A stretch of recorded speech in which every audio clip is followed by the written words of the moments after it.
انہوں نے ساری زندگی گناہوں میں گزاری تھی. رسول اللہ صلی اللہ علیہ وسلم کی بارگاہ میں آ کے کہنے لگے اے اللہ کے رسول ہمارے اتنے ڈھیروں گناہ ہیں کیسے معاف ہوں گے؟ تو رسول اللہ صلی اللہ علیہ وسلم نے ان کو یہ آیت پڑھ کے سنائی تھی کہ قل یا عبادی الذین اسرفوا علی انفسہم لا تقنطوا من رحمت اللہ. اللہ رب العزت کی رحمت سے مایوس نہیں ہونا، نا امید نہیں ہونا. اور رسول اللہ صلی اللہ علیہ وسلم اس آیت مبارکہ کے ملنے کی خوشی کا اظہار کیا کرتے تھے کہ مجھے قرآن پاک میں اور بھی صورتیں عطا کی، لیکن جو خوشی جو مسرت اس آیت کے ملنے پہ ہوئی دیگر آیات پہ وہ مسرت نہ ہوئی. اور اسی آیت کی تفسیر میں مفسرین نے آدم اور ابلیس کا اللہ رب العزت سے ایک مکالمہ بھی ذکر کیا ہے. عبداللہ ابن عمیر کی حدیث کے اندر یہ بات موجود ہے.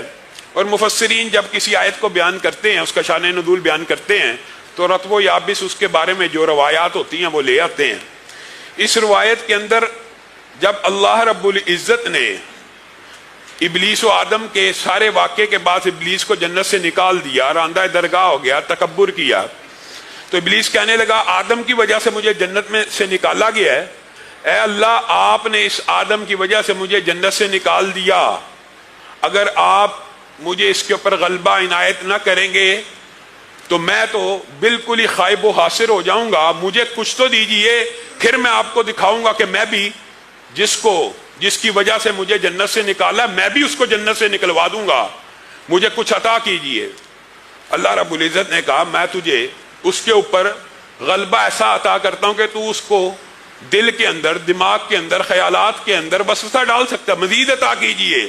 تو خون کے اندر بھی چل سکتا ہے، مزید عطا کیجئے. تو اپنے پیادوں اور شہ سواروں کے ساتھ اس کے اوپر چڑھ دوڑ سکتا ہے، مزید عطا کیجئے.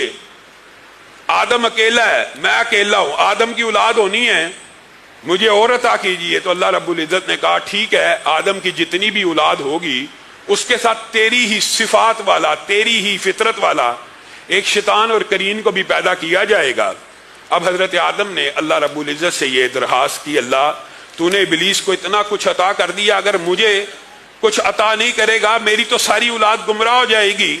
اللہ رب العزت نے آدم کو بھی عطا کرنا شروع کیا کہ تیری حفاظت کے لیے فرشتے ہوں گے، یہ ہوگا، مزید عطا کیجئے.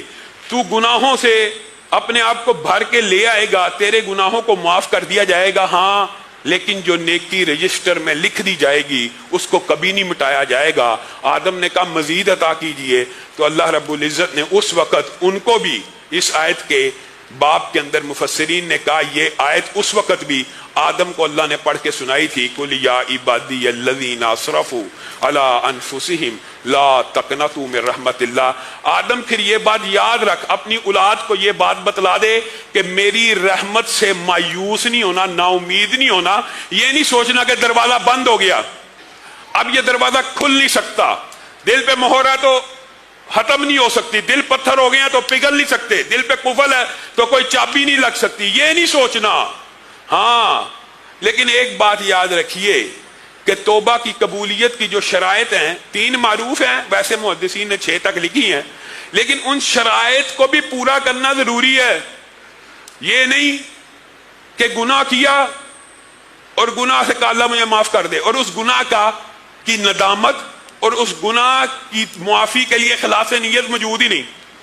گناہ کی ندامت ہونا ضروری ہے، گناہ کی توبہ تب قبول ہوتی ہے. پہلی بات ندامت ہو، افسوس ہو، شرمندگی ہو، اس کے اوپر نادم ہے، ٹھیک ہے اب توبہ کر، اخلاص ہے، ٹھیک ہے اب توبہ کر. پھر دوسری بات یہ ہے کہ اس گناہ کو چھوڑنا ہے.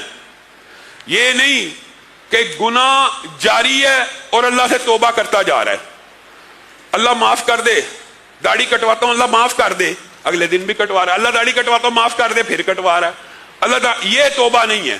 مثال دے کے سمجھا رہا ہوں، ایک عورت بے پرد باغ جناح میں یا کسی پارک میں سوسائٹی میں بے پرد، بے حجاب، بے نقاب، چست لباس پہن کے ہاتھ میں تسبیح پکڑ کے استغفر اللہ استغفر اللہ استغفر اللہ استغفر اللہ کرتی جا رہی ہے. یہ کون سی توبہ ہے؟ یہ کس گناہ پہ پشیمانی ہے؟ یہ کس گناہ کی ندامت ہے؟ اگر تجھے اپنے دل کے اندر رب کا خوف موجود ہے اور بے پردگی کا احساس تیرے دل میں ابھر آیا ہے تو پہلے پردہ شروع کر، اس گناہ کو چھوڑ۔ یہ کیا بات ہوئی؟ مثال دے رہا ہوں، انسان نے کو سمجھ آئی کہ شراب پینا بڑا گناہ ہے، ٹھیک ہے، استغفر اللہ، بڑا گناہ، اللہ معاف کرے معاف کرے، ساتھ ہی شراب کا گلاس پی رہا۔ یہ عام ایمانداری سے بتائیے، یہ گناہ سے توبہ ہے؟ یہ تو اللہ رب العزت کے ساتھ مذاق کرنے والی بات ہے، ٹھٹھا کرنے والی بات ہے۔ یہ توبہ کا کون سا طریقہ جو ہمارے معاشرے میں رائج ہو گیا ہے؟ کسی کو کہا جائے یہ گناہ ہے، اللہ مجھے معاف کرے، اللہ مجھے معاف، 1 منٹ بعد وہی گناہ شروع کر دیتا ہے، 1 منٹ کے بعد، 1 سیکنڈ کے بعد وہی گناہ شروع کر دیتا ہے۔ مثال دے رہا ہوں، کسی کے فہم اور شعور میں یہ بات آ گئی ہے کہ داڑھی کٹوانا گناہ ہے، داڑھی منڈوانا گناہ ہے، آ گئی ہے، اللہ مجھے معاف کرے، صبح اٹھ کے پھر شیو کر رہا ہے۔ یہ بھائیو گناہوں سے توبہ کوئی نہیں۔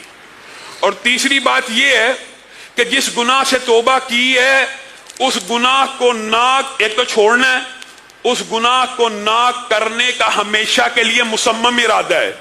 ارادہ ضروری ہے۔ اگر اس نیت پہ توبہ کی ہے اللہ میرا یہ گناہ معاف کر دے، اور نیت یہ ہے یہ گناہ معاف کروا کے کل کو یہ گناہ کر لوں گا، ایسی توبہ قبول نہیں ہوتی۔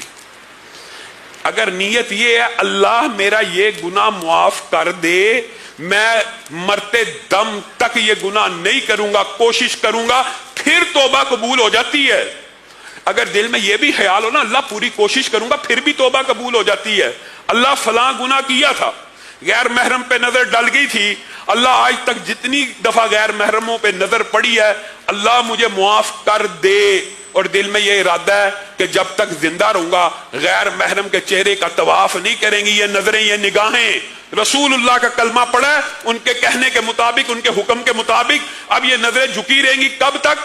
جب تک مرنا نہیں ہے۔ پھر یہ توبہ قبول ہے، پھر یہ توبہ قبول ہے۔